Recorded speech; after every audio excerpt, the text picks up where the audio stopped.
Hey, everybody.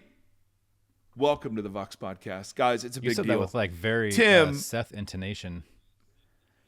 The hey, everybody. Thanks. He and I, we spent a lot of time together, as a matter of fact. He influences my speech. I told you I sit in class and keep saying "wow," and people are like, "What?" But it's just kind of part of the vocabulary now. And the other word, have I told you about yes to go? I want to start implementing that's my favorite one. Yeah, yes to go is the best of all of them. But ladies and gentlemen, it's a privilege to get to do what we do. This is absolutely true. And we've been doing it for, it's going on 8 years. And before every middle-aged white couple of men had their own podcast, we were in this space, filling the space, ladies and gentlemen, with all sorts of nonsense. So this is our 400th episode. And contrary to my expectations upon learning Tim's personality, Tim wants to celebrate. Woo! And so, I know. So we're going to celebrate by having a series of interviews with our friends over at the Holy Post, Skye and Caitlin and Phil. Christian is also over there. We don't know her as well. And we want to talk about the future of the church in America. We had Skye on for our 200th episode, and we had that conversation. It was interesting to hear him re-listen to that episode and then talk a little bit about, what we didn't foresee. We did it for 300 too, with Bonnie and Shane. Oh, that's right. And Rick, was it Rick McKinley? Was that one, or was that a different one? I forget who the third one was. I don't remember. That's what happened when it's 400. That's what happens. Mileage. So it's not the years, babe. It's the mileage. That's it. Come on. Good quote. Anyway, so we're not going to do a lot of self-congratulatory. Hey, Mike, congratulations. Hey, Tim, congratulations to you. And hey, our community, congratulations to you. And to the 30 of you who have somehow listened to every freaking episode. God bless you. And here's the number for Christian we will therapy. Now. Yes, exactly. So there's just been so many topics and so many books coming out, and so we're kind of churning through Revelation slowly, which is fine. But we're going to have a brief run of interviews. We're interviewing. It's fine unless it's all imminent. Interviewing. Dude. What if the rapture happens before we get there? Mike my didn't goodness. finish Revelation yet. No, seriously. So we're going to interview Skye and Phil and Caitlin. We've got an interview coming up with a guy named Matthew Lynch, who wrote a book called Flood and Fury on Old Testament violence, which is a really great book, and a topic we've circled back, to on many occasions. We're going to talk, and I don't know how to pronounce her last name. Her first name is Sheila, and they wrote a book called The Great Sex Rescue. And they've been talking a lot about the Josh Butler stuff, and so she and her, I think it's her daughter, wrote a book called She Deserves Better.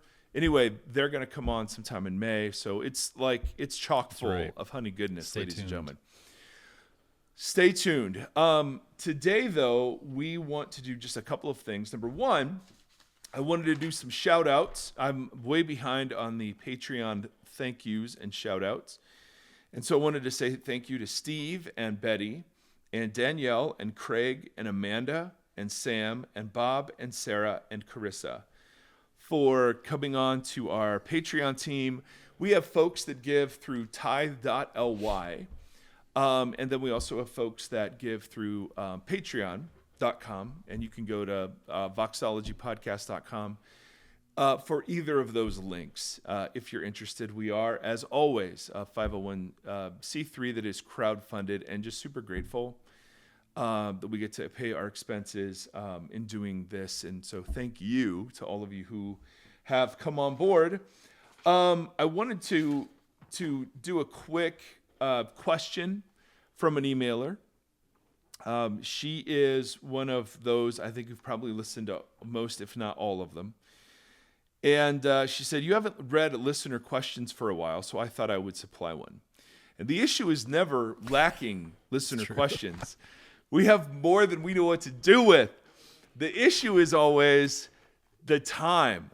So, this one isn't a super long one. So the question I've gotten from folks when I talk about the idea that there may not be a forever conscious torment, hell, if there's not one, then why would anyone become a Christian if there isn't the idea of, eternal conscious torment?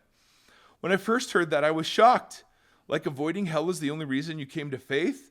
What happened to falling in love with Jesus and his message? What happened to being set free from the power of sin? Anyway, I would love to have you all discuss how you would answer that question if indeed those who don't follow Christ get some punishment but then cease to exist. Thank you. What a wonderful question. Yeah. So let's say, just for the sake of argument, that everyone gets into the afterlife. I mean, everyone does. The afterlife is coming, whether we wanted it to or not. And let's say that in some, let's use like the language that everyone ultimately is saved. Why would you still follow Jesus now? Like that to me is the most interesting question. Yeah. So Tim, do you want to start or you want me to start? Why don't you start? I am just hearing this and thinking about it in the moment. Well, it's not like I sit it. You sat all morning with it over your Cheerios. Yep, and I did research. And let's talk about it conversationally. You want to do it conversationally? I thought we normally do that, but as I'm thinking about it, we must not. Where I just sort of ramble on. We both just ramble on. Yes, let's do it conversationally. So I just said, "Hey, Tim, what do you think?" What I have found with that question is that, and with almost all questions now, is that none of them are isolated to just that simple question. So for me, when I think about this idea of hell or eternal torment or whatever, and that being the motivator for people to follow Jesus, I start thinking about everything that Jesus said. What was it that Jesus was inviting everybody into? Was it just oppositional to eternal torment, or was it something else? And then I follow that thread. Well, if it doesn't seem like he was like trying to scare everybody into the kingdom, so what was it that he was doing? And what is this idea of the kingdom here and now? What does that mean? So I would enter into a much larger conversation where I just keep asking questions like, what is the value on this? What is the value on this? Well, what did Jesus actually say towards this topic? And then I find it, even the last episode we had where you were asking Low TG about sin, and we did a little bit of, I asked him, I was like, well, in light of all of this, what is the gospel? Because the gospel has been so rooted in sin management and salvation from torment. And if it's not those things, then what is the gospel? And that's kind of at the root of her question, right? If it's not this, then what? Like, where do we go from here? How do we invite people in, and why would they even come? And so it's distilling out what you and Gombus were talking about with the air quality. And you've used that analogy a bunch of times too, with like a polluted space and a bubble within there that's a non-polluted space. And what does it mean to be a part of that? But then in that equation, you have to ask, well, then what is the pollution? What is it that's causing labored breathing? What is it that, and what is the freedom from that? So I don't know if that's necessarily an answer. I just reframe the question for myself on all these kind of topics. If that makes sense. Because we're having conversation. That's right. Absolutely. That's right. That's what we do. I think that, first of all, pulling the string on things is your way of talking about perpetual curiosity. Yes. And I love that. I love that image. And I think it's really beautiful. If you want to destroy my sweater, just pull this thread as I walk away. Is that a movie It's Weezer. reference? Is that a song It's lyric? Weezer. Oh, is that? See? Okay, I knew it was something. Yeah. So, and it just, the fact that this question even comes up shows how drenched the whole, American evangelical project has been in fear and being afraid of things, and that is the motivator, and that's so.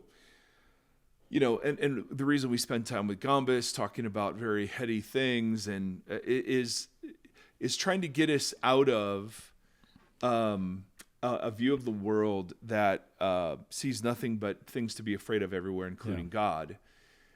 Instead, into a view of the world that sees evidence of hope everywhere. And both are hard. I mean, the fear bit's easier, but you got to keep that kind of going. Because there are new things to be afraid of all the time. New boogeyman. The hope thing, it's just so easy to give in to cynicism and despair. Word.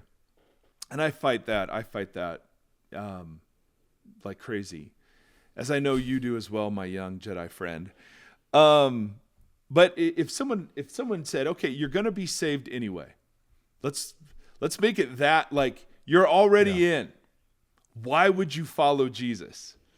And my answer would be, because I believe it's the best way to be human. And I think that the human soul is meant, as we've talked about before, to run on things like forgiveness and humility and generosity and kindness and repentance and taking a hard look at ourselves. And you know what I mean? I mean, I think that's so the vision I find in the Bible isn't of Jesus coming to satisfy the angry God. I come seeing this mediator between humanity who is broken and God who is grieving over them the way a parent would, and is now seeking to put them back together in this new space that's been created through the sacrifice of Jesus and his judgment against the powers. And so I look at Jesus and it feels daunting and compelling all at the same time. And it also is very disturbing. I was talking to somebody this week and we were talking about the Fox Dominion case. I have people in my family who watch Fox News very avidly. And, I'm just asking like, hey, you okay with this? How do you feel about this? So this is the Dominion voting machines, The Dominion voting machines, yes. So there was a lawsuit for $1.6 billion brought against Fox, who aired conspiracy theories around 2020 about the Dominion voting machines being, taken over or corrupted or whatever. And it ended up settling this week for half that amount. And so I was talking to somebody who is a therapist. We were not in a therapeutic appointment. We were talking about something else, but she had this great line about how when you look at how Fox processed that, they knew there's a trove of documents that say that they knew what they were airing was false, but their primary concern was losing an audience. And she was making the point, the difference between delivering the news versus telling people what they want to hear. And the problem with telling people what they want to hear is that they always want to hear what they've always heard. And that is what that dynamic in Fox and and Dominion is exactly the dynamic that plays out in the church. And so to be told that there is another way of engaging the story of Jesus and the powerful vision of flourishing presented therein, I mean, that feels a lot like deconstruction or disorientation, and that's why that can become very threatening, because we just want to know what we've always been told, and to hear that, well, our obedience to Jesus means, and that's why we emphasize rewards in heaven versus that's very rarely mentioned. When Jesus talks about storing up in heaven, he's not talking about rewards at the end of the age. She's talking about valuing the system of the heavens versus valuing the systems of the earth. We instantly individualize it. But we individualize it, and we make it about our blessing, but then we futurize it to say, okay, so all of the big things I'm giving up for Jesus,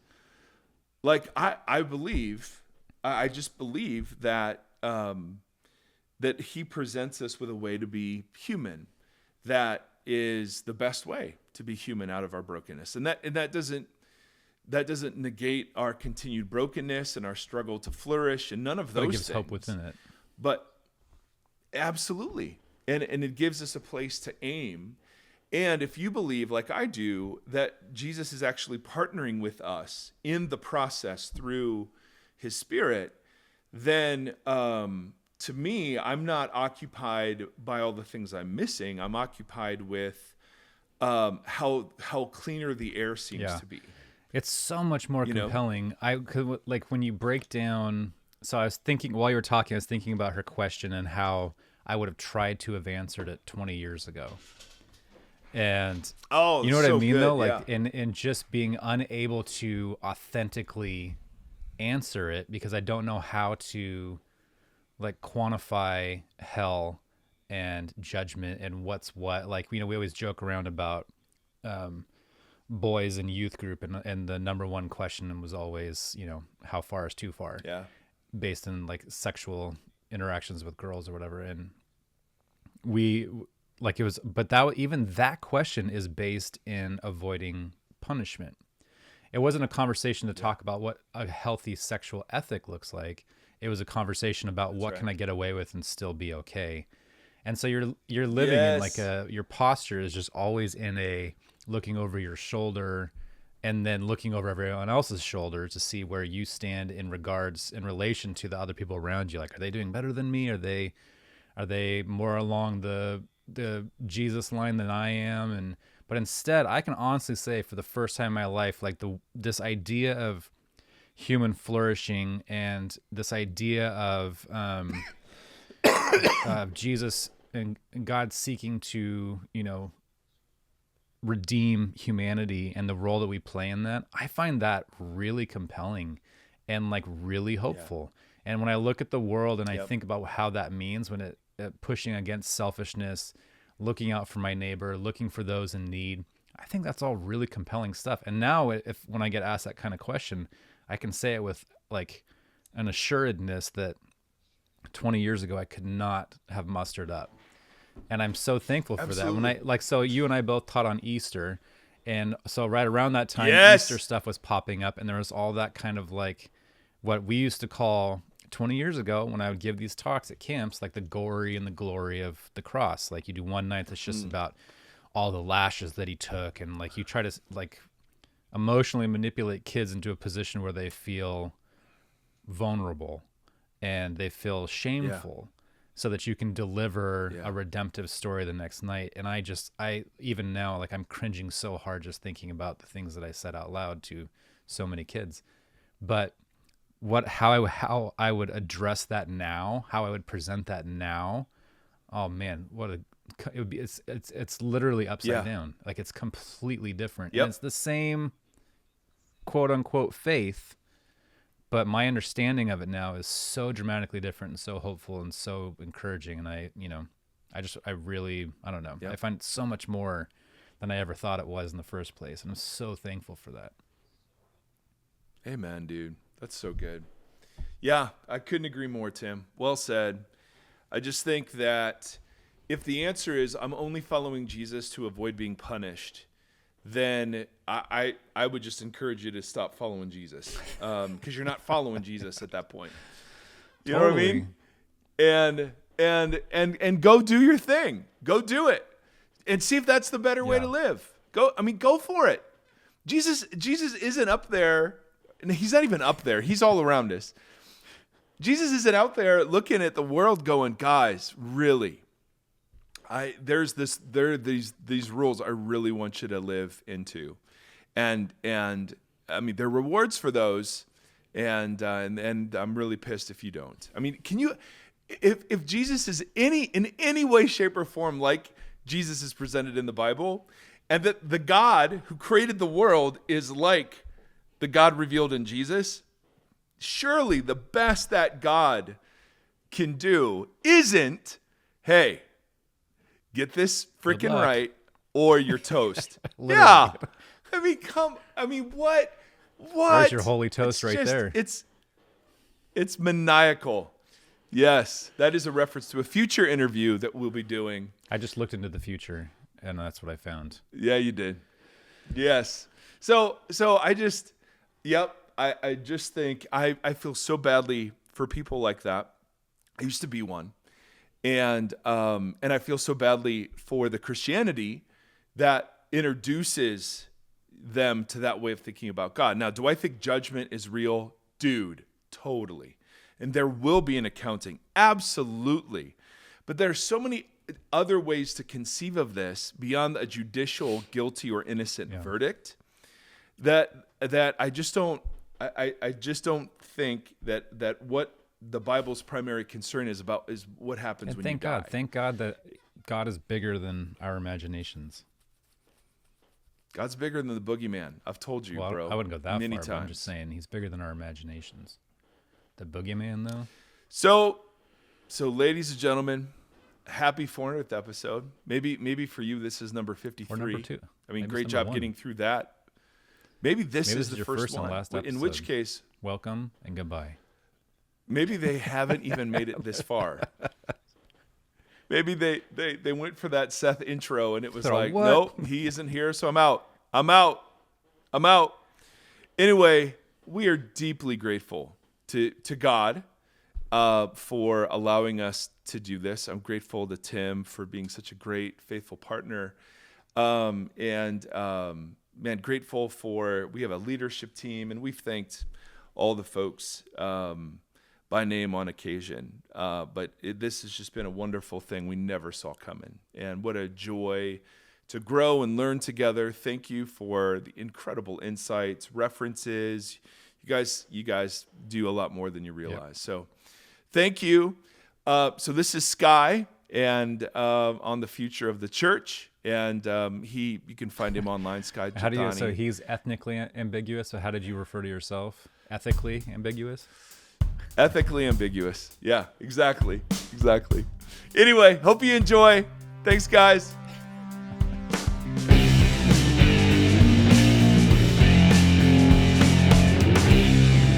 All right.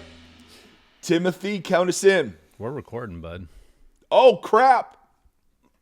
Ladies and gentlemen, in honor of our 400th episode, we brought back the star of our 200th episode.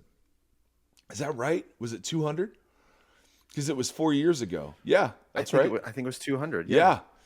And ladies and gentlemen, this is our friend Skye and Jethani. His name means he who is beautiful. And Skye and I went to, as we've commented before, we went to Miami University together. He was a couple of years older than me. Who else was on recently that went to? And I had the way higher grade point average, I'm sure. Who else was just on? What was your degree Miami? in? My degree was in comparative religion and history. Nice. I had a finance degree. What was yours? Finance. I had a minor in philosophy. Finance and philosophy. Do you know? Wow. Ninjay Gupta went to Miami too. Did you know that? That's who it was. I think we're trying to get him on our show soon. I didn't know that. We already had him, man. Just he's off the market. Sorry. Do you know when he graduated? How long ago? He's younger than us. He was a couple years after. Yeah, I would say he's in the middle of us. So you're the oldest. NJ is in the middle. No, I'm in the middle. Just stop. No one believes you. You guys all have the same haircut too. Yeah. My oldest daughter is there, and my son is going to be there next year. Oh my goodness, dude! The legacy continues. Well done. My son went to Wright State, and so that is definitely not the Miami of the Ohio. But Wright State, wrong decision. Yeah, that's what except they're paying him to play soccer. So we're like, Wright State, very right decision. Money. Yes. Yes, absolutely. Absolutely. My daughter's going to go to Western Kentucky. This this is so not why I'm here, but like I actually called the admissions department about my son. I'm like, hey, if I send him there, I'm gonna have 2 kids there at the same time. Don't I get some kind of discount? Oh, of course you did. No, I didn't. They said we took that benefit away. There's no longer a No. family discount for yeah. It's terrible. I mean, come on, Skye. You should get something. And the fact that you are a very famous alumni. Oh, I'm sure they're proud to own it. Yeah. To identify with me. I mean, let's just, I mean, for those of you that don't know Skye and that are relatively new to our podcast, first of all, you're probably here because you heard us on the Holy Post. But secondly, Skye is the host of the Holy Post. He has a daily devotional that is, I see retweeted, that's filled with insight in like kind of a cool artistic way. Author of books. Some say he is the second coming of Bob Ross in terms of his artistic ability. Some say that. So Skye, we're thrilled to have you, and we wanna quiz you on the topic of 4 years ago. And I love, off air, Skye told us they went back and listened to that episode where we asked him, hey, Skye, what do you think the future of the church is going to be like? And what stood out from your answers as you re-listened to that, where you were like, I'm not sure I got that one right. And you're right, this was pre-pandemic. Mm-hmm. So no one saw that coming. But what were the things that stood out about where you were on it and where maybe you weren't? Well, first of all, I learned from Donald Trump to never apologize or admit wrong. So Perfect. I am not going to retract anything Nope. that I said in 2019 on the 200th episode. I think I was entirely correct. Yep. Okay. Well said. But I think there are some detail and nuance that we now have more clarity on. Ooh, I so like that. if you guys recall, one of the big things we talked about was the polarization that we were already seeing in the culture. Yep. And we talked about how that polarization would be reflected in the church, that there would be one segment that goes more and more to the progressive left and the other side that goes more and more to the neoconservative, fundamentalist right. And I think that's absolutely still true. I think now we have more clarity about what the right side of that polarization is going to look like. Before, I said on the left side, it was going to look a lot more like acquiescing to the popular culture's view of sexuality and things like that. And that certainly happened. And I think the reaction on the right now, we know, looks a lot more like Christian nationalism, which wasn't fully on our radar back in 2019 in the way it is today. So I still stand by what I said, but I think there's just more detail and clarity than there was then. Mm-hmm. Would you say the culture war dynamic that had been, present has now made its way into the church to such a degree that we really can't tell the difference between the culture war outside the church and the culture war inside? Yeah, I think that's a good way to put it. I think there's sort of 3 stages of how that Damn right operates, there are. right? And if I could figure out how to alliterate them, we'd have a great sermon. Preach. Don't I haven't thought that much in advance. So I think the way it kind of begins is there are people within a church community who are super into the culture war stuff, but they primarily do that in their engagement outside the church community, right? It's in their political activism, it's in their social media activism, it's all that, but it's not in the church. That's stage 1. Stage 2 then is they bring that into the church community and it starts permeating their community groups, their small groups, the books they're engaging, the way they're reading scripture, all that. But in that stage 2, the leadership of the church, particularly the pastor, whoever the main teacher is silent on it. They know it's there. They may not even like it, but they're not going to talk about it. They're just hoping that the spirit will pass, right? Yeah. Like it'll just, and I think we were in that second stage for quite a while, and we are now entering the third stage, which is there's so much energy around this stuff among the people that pastors can no longer be silent, and they are being forced to get explicit about what they were hoping to just allow to pass implicitly. And that explicit engagement means either they acquiesce and they actually begin talking about culture war, Christian nationalism in a positive sense. Like they become an advocate for it in order to appease their people.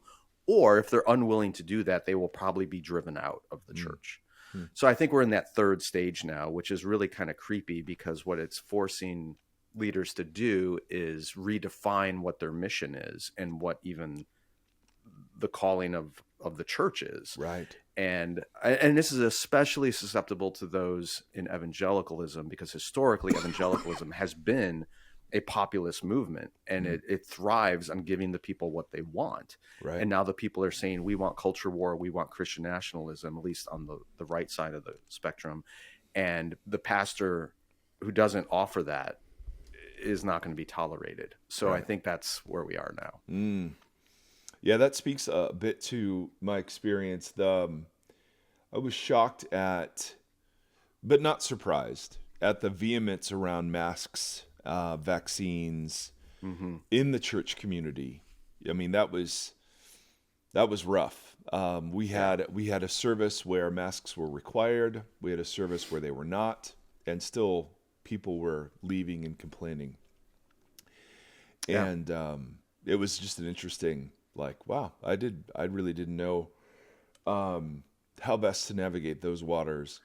Well, and that's a really good example because silence was not an option on your part or the part of leaders. Compromise was not even really an option. Which is what we tried. Right.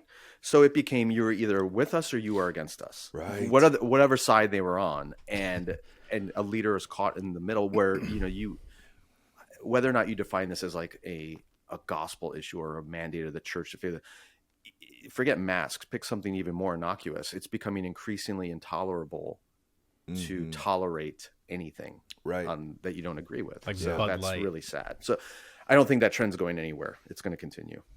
Yeah. So have you seen, or do you have thoughts about how churches and leaders can navigate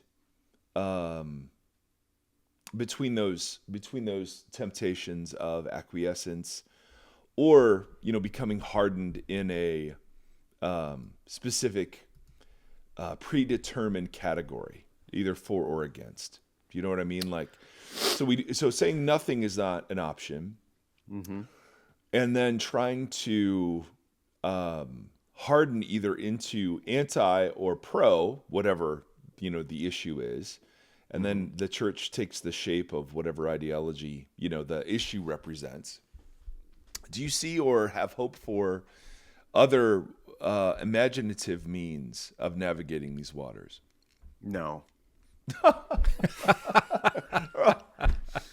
It's a big lead up to that question. Yeah, it was a very long walk. Yeah. But no, I don't. I mean, here's the problem. I think there are obviously incredibly godly, wonderful leaders out there in different churches, women and men who filled with the Spirit, truly seeking after what God has for them and their communities. And in any given place, they will seek his wisdom and come up with some appropriate, with the help of others in their leadership community. They'll come up with wise solutions. The problem with it all is, even if you do all of that correctly, you will still be branded by other people as, oh, well, you've sold out to one side or the other. Yeah. And so if your goal is trying to control what other people perceive you as, you can't win. Yeah. You just can't win. So, going back to the masks thing, which is kind of behind us now, but it may be a good example. Here you are as a leader at your church, Mike, and you and your team come up with what is a compromised accommodation. And you may have done that with a great deal of prayer and engagement with people around, like all the right things. And yet some people are still going to look at you and go, oh, they're puppets of Fauci or whatever.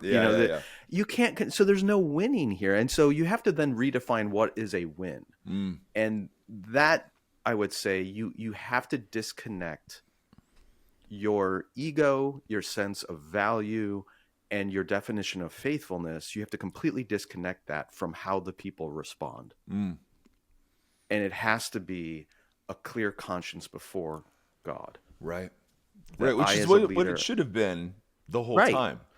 But and practically speaking, I mean, I'm not in that seat anymore as a pastor, but practically speaking, you're trying to shepherd a community, and if they ain't following, you ain't leading. And if a bunch of people go, I'm out of here, then you feel like a failure and you're not doing what you're called to do. And that's really incredibly painful and difficult. But if there is a way to navigate these cultural dynamics in a way that will maintain your congregation and make people feel like, oh, what a wonderful godly leader we have, I have no idea what that is. Yeah. I don't think there's an obvious, there's going to be fallout one way or another. And rather than picking which way do you want the fallout to go, we have to be centered on, I want to have a clear conscience before God. Yeah, that's a pretty big transition from the kind of church leadership we were raised in, which was, the growth mindset and like attracts like, and, all the things. And perhaps that's why so many church leaders seem to be giving up or feeling utterly alone and traumatized themselves in church environments. Totally. I mean, the data on that is astounding right now about how old pastoring is becoming and how few young pastors are even interested in the profession. Well, I think, I mean, there's obvious reasons for that, but I think one of the less obvious ones is I don't know what a pastor is anymore. Oh, come on. Let's talk about that. That's really great. If a 20-year-old student, I live, my office right here is within walking distance of Wheaton College. If a 20-year-old student came to me and said, hey, I'm curious about pastoral ministry, what does that look like? Oh, that's so good. I could have answered that 20 years ago. Yeah. I don't know if I can answer it today.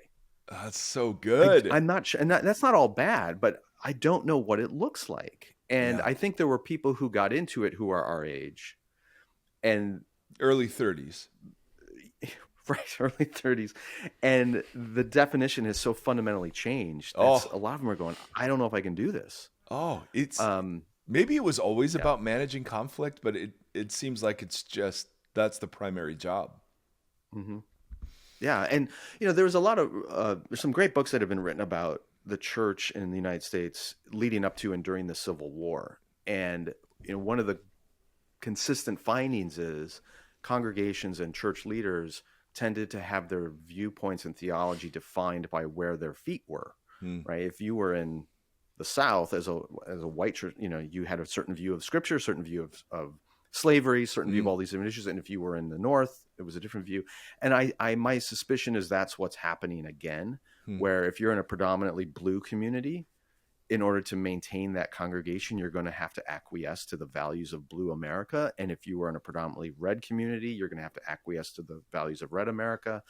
And there's this changing of the guard where there was a community of church leaders like you and I, Mike and Tim, who were like, I can't do this. I don't know how to do this. I don't want to do this. I'm out of here. And eventually we will be replaced with leaders who are like, oh, I'm a blue pastor and I'm a red pastor, and they will know where they belong and they will figure it out again. And in a generation, as this gets flushed through the system, we will have red churches and blue churches. And I'm not happy about that. Yeah. But I think that's probably what will end up happening. How do you think technology will play into this? I mean, we're having massive conversations about AI. I don't have to write sermons anymore, which is great. I just say chat bot, give me a sermon. I mean, I used to have to go to sermoncentral.com or freesermons.net, and now I just get them pre-written. I mean, how do you see technology? Because certainly the pandemic either accelerated or reinforced trends that were already happening about participating online rather than, in embodied community and so on. But where do you see technology taking us? I'm doing this on the fly. I didn't prepare any of this in advance. So let me see if I can make this.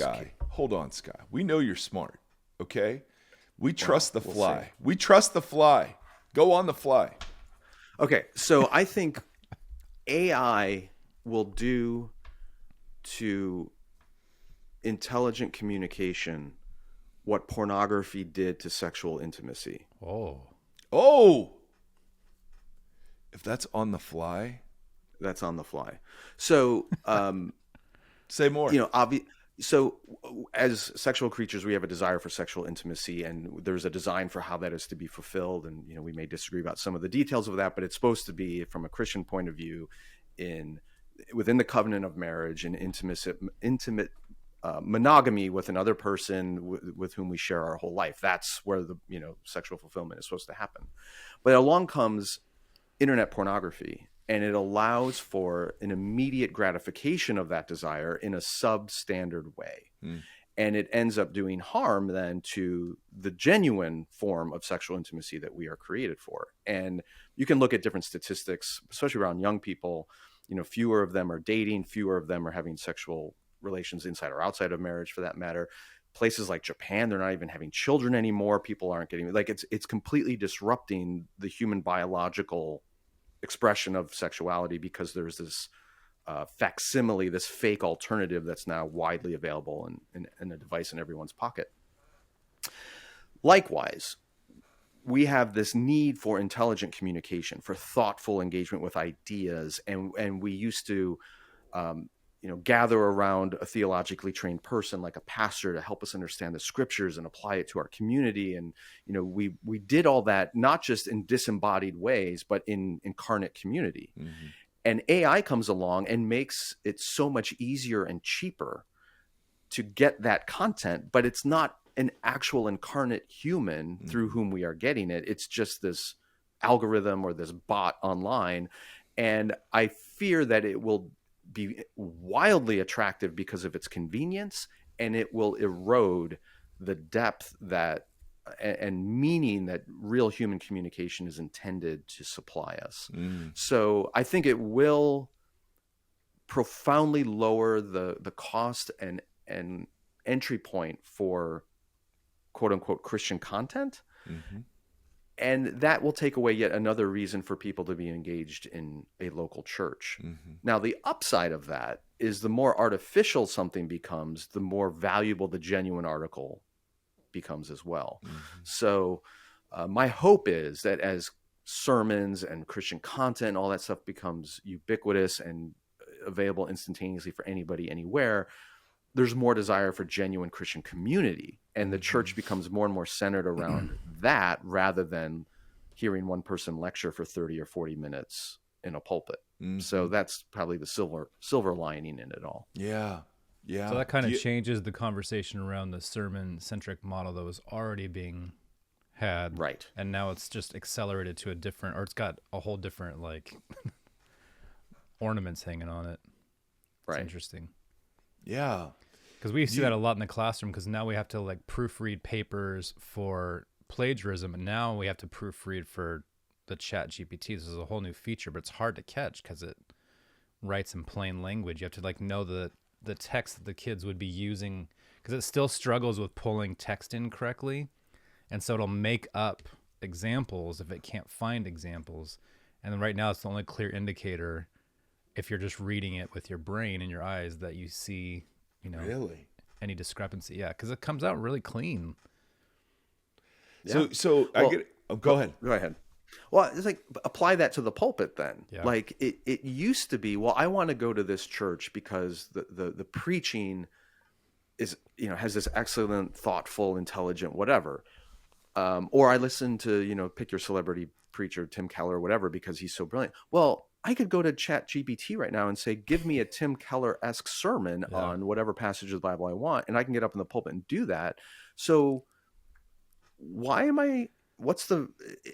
think it shifts from, well, anybody can give this excellent sermon now or present this excellent content. So why do I care about this church? Hopefully it's because, well, no, it's the pastor actually loves me and cares, and there's a relationship. So it shifts from just measuring everything based on the quality of the content to how about the character of the community and the leadership and all that. So I'm hopeful that might be one of the outcomes, but we'll see.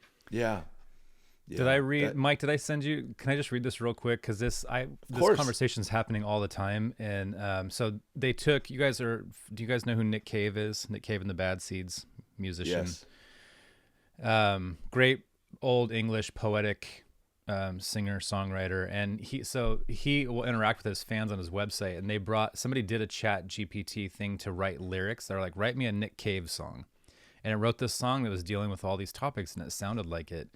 And so someone asked him about it, and this was his response. But this is how I feel about it in general, and I think it applies to the church situation for sure. Maybe AI can make a song that's indistinguishable from what I can do, maybe even a better song. But to me, that doesn't matter. That's not what art is. Art has to do with our limitations, our frailties, and our faults as human beings. It's a distance we can travel away from our own frailties. That's what is so awesome about art, that we deeply flawed creatures can sometimes do extraordinary things.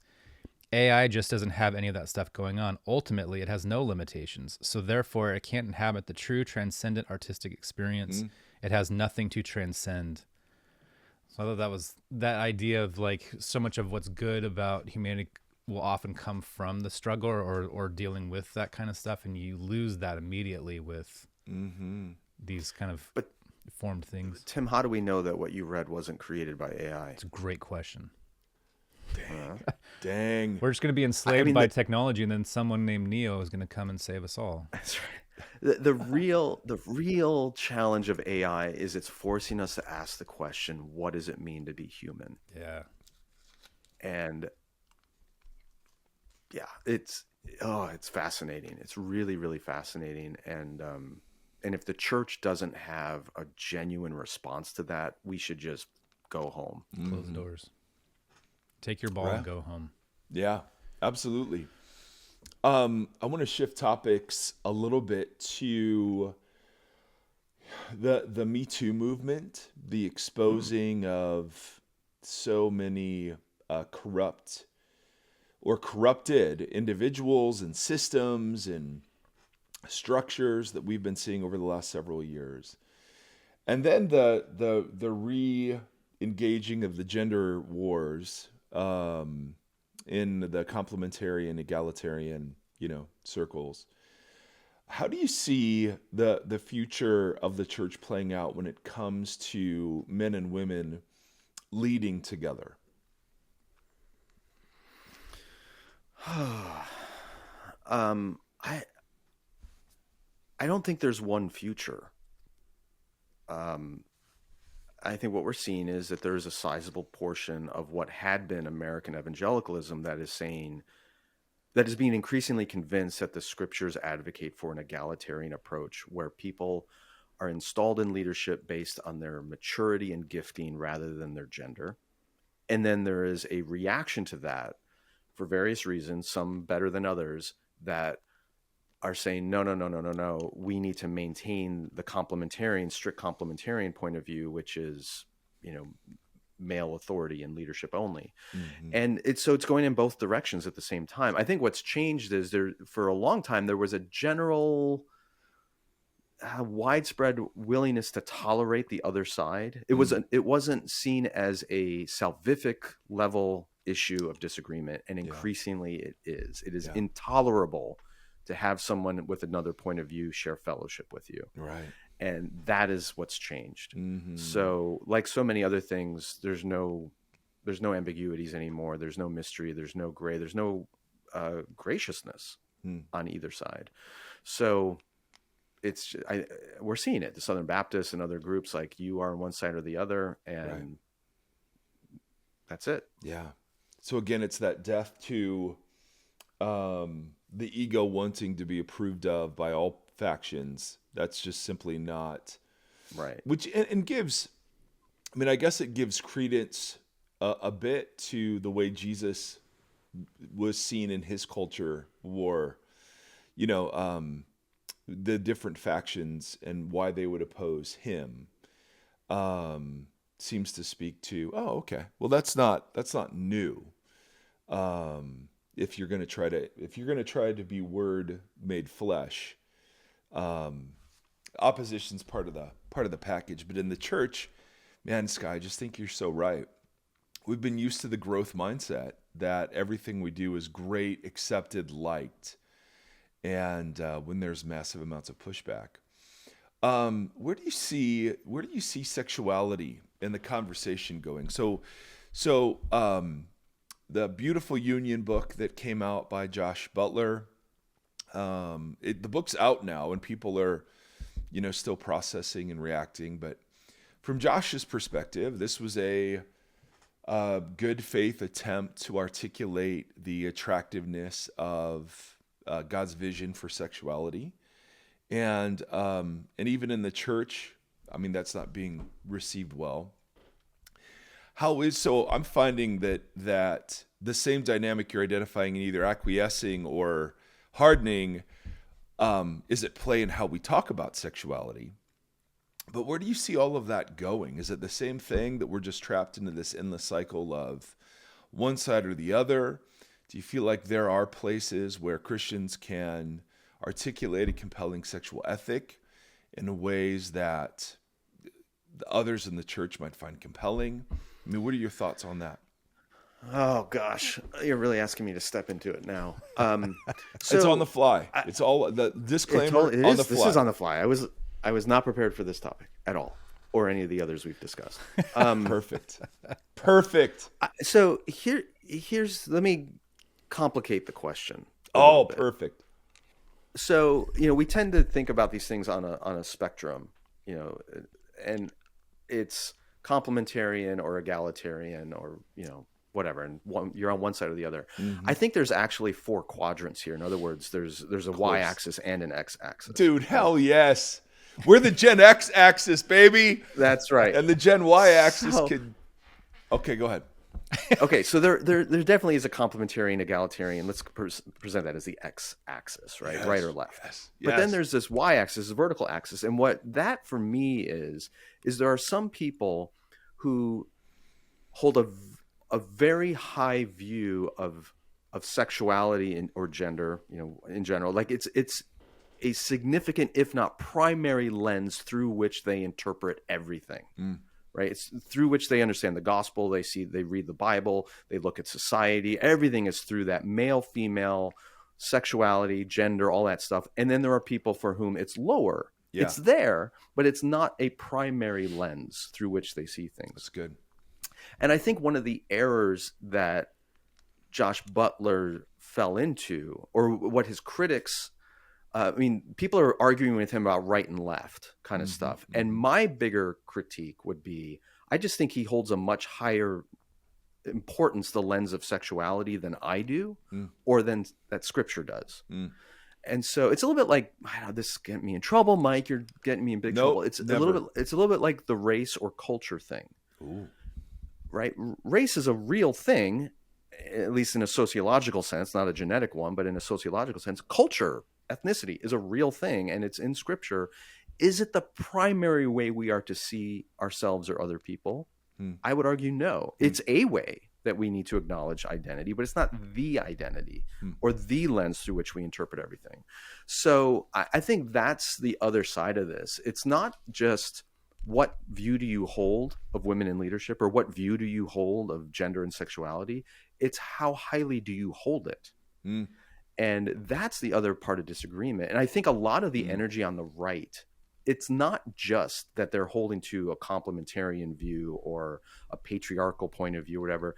It's that there's a sizable group of people on the right who are saying sexuality, the Council for Manhood and Womanhood and all that kind of stuff, the transgender arguments, all like gender is primary to the way we understand ourselves in the world and even God and the gospel. And I'm going, it's a way we should understand people in the world, but it's not the way. And I'm not going to break fellowship with somebody over. Does that make sense? Like it's not. Absolutely.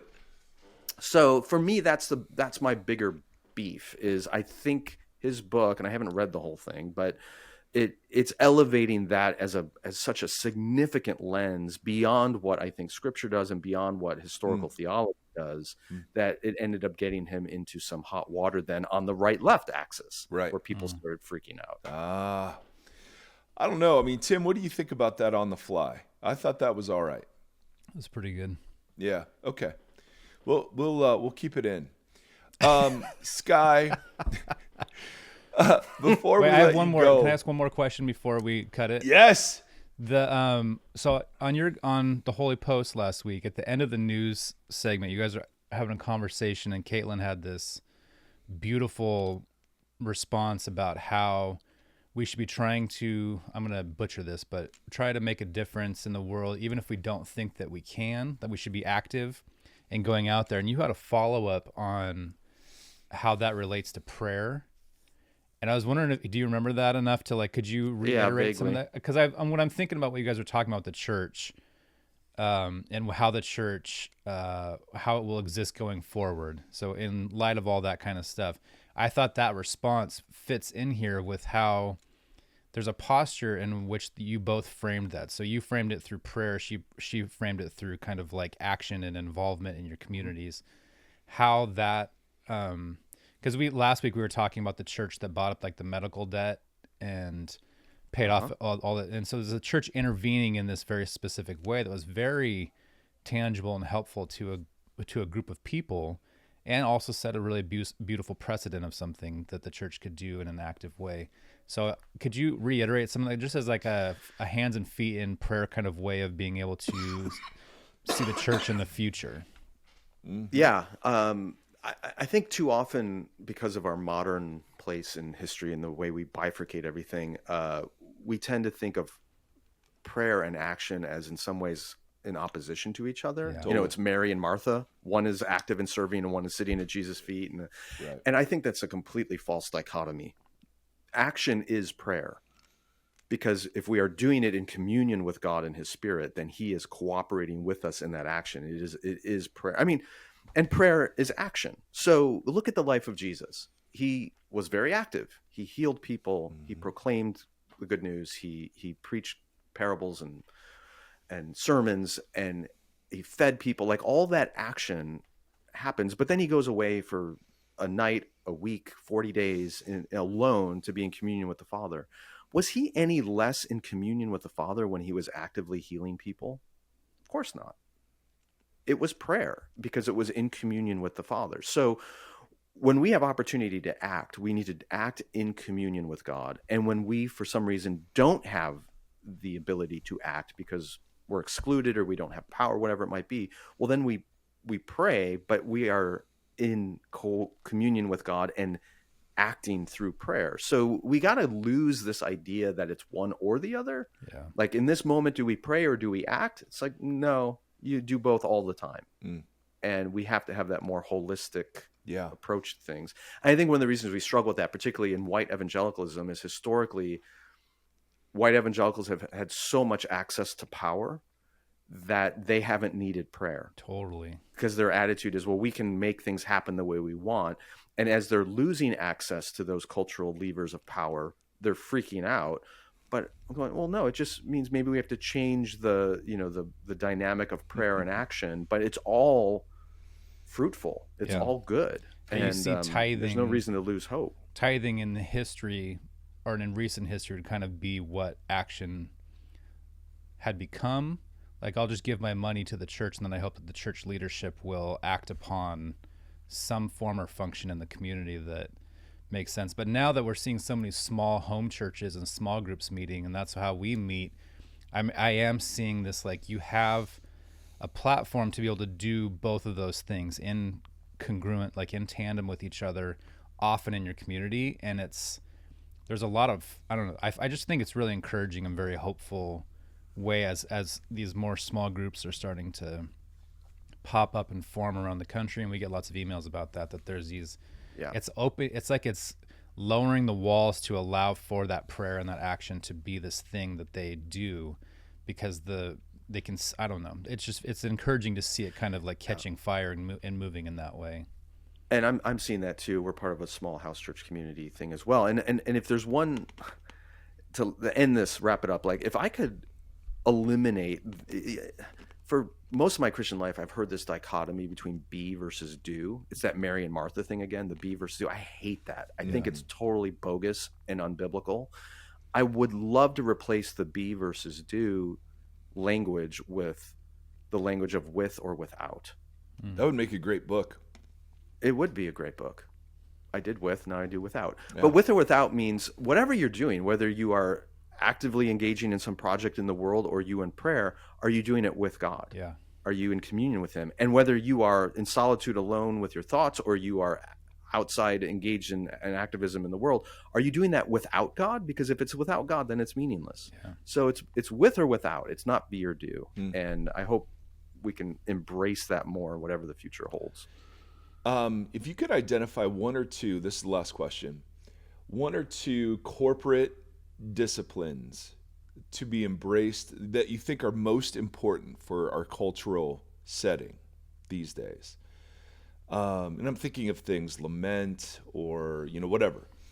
What would you think are necessary to sustain the formation into Christ likeness? That'll help us navigate some of the waters we've just talked about. Well, the caveat of corporate discipline is important there, and that's harder. Yeah. I've not seen this, but Dallas Willard talked about is. how We love he him. talked about how, somebody asked him at one point, like, what discipline are you employing right now in your own growth? And he talked about the discipline of not having to be right. Oh, You remember that? Oh, yes. Not having to have the Yeah. last word. Not having the last word, right? That's it. I wonder what that would look like corporately. That's Like, so what good. would it look? What would it look like corporately for a community of believers to get together and either invite someone in, or even on a screen, just watch something that is not what they affirm or believe, and just listen and not respond. And to stay together and say, we're not going to respond. We're just going to listen to someone share something for, 15 minutes that you really don't like or agree with. And then together just sit there in silence for 30 minutes. And after that 30 minutes, then perhaps talk to one another. Not react, not respond, not fly off the handle, not tell that person why they're wrong, not throw a scripture at them that justifies your point of view, but to just sit and tolerate something that you don't like or agree with and wrestle in silence. I think that might be really valuable. And gosh, This sounds like this whole interview. as you're biting your tongue. No. Skye, I think that's really profound. If I were, that's a form of hospitality that we don't ever practice. Our culture war dynamics prohibit all the ways of being a good host to the other. So I think that's so well said, dude. I know. Go ahead. Last word. The story that comes to mind is about Gandhi. A woman brought her son to Gandhi, and she said, "Would you please tell him to stop eating so many sweets? Because he won't listen to me, he'll listen to you." And Gandhi told the woman, "Bring your son back in a week." And she said, all right. So she left and brought her son back in a week. And then Gandhi said to him, "You need to listen to your mother and stop eating so many sweets." And she said, "Well, thank you for telling him that. Why couldn't you have told him a week ago?" And he said, "Because I was still eating sweets. And I didn't have the moral authority, basically, to tell him not to if I was still engaging in it." So, it's kind of a cheeky story, but there's a lesson in that to say, we collectively as the church are asking our culture to tolerate us, to be patient with our views and our understanding of sexuality and our view of who is sacred and what is sacred, or gender, whatever it is. We're asking everyone to be tolerant of us. Question is, how willing are we to be tolerant of those we disagree with? And until we begin to foster that willingness to tolerate things that we don't agree with, not affirm them, just tolerate them, to be silent, to be hospitable, until we practice that, how can we go to the rest of the culture and say, you need to be hospitable to us? So that's all this is. It's just we need to practice what we are preaching. Come on. That was good. Well, I'd call that a mic drop, but I'm still here. So, Heyo. Skye, thanks, dude. I know you've got to Oh, run. this is great. I'm so appreciative for you and for our friendship over the years and for your work in the world. And really, Well, congratulations to you guys on 400 episodes. Yeah. I listen almost to every episode, and you guys are doing incredibly. Which ones do you skip? I just want to know, like, just personally. Speak some I skip truth. I skip all the ones when you don't have a guest and it's mostly you talking, Mike. Yes, perfect. No, I don't. Like the stuff you've been doing on Revelation has been great. I've loved it. You just had Gombus back on again. He's always thought provoking. No, yeah. And there's got to be more ways for Holy Post and Voxology to do stuff together because I feel like there's obviously overlap in what we do, but you guys bring so much more Bible and heavy hitting like theology into the conversation than we typically do. And I'm like, it just scratches my itch. I love it. I love it, dude. Well, thank you. That's very kind of you. We love what you're doing. Thanks for your time today, bro. Appreciate you. All right. Congratulations, guys.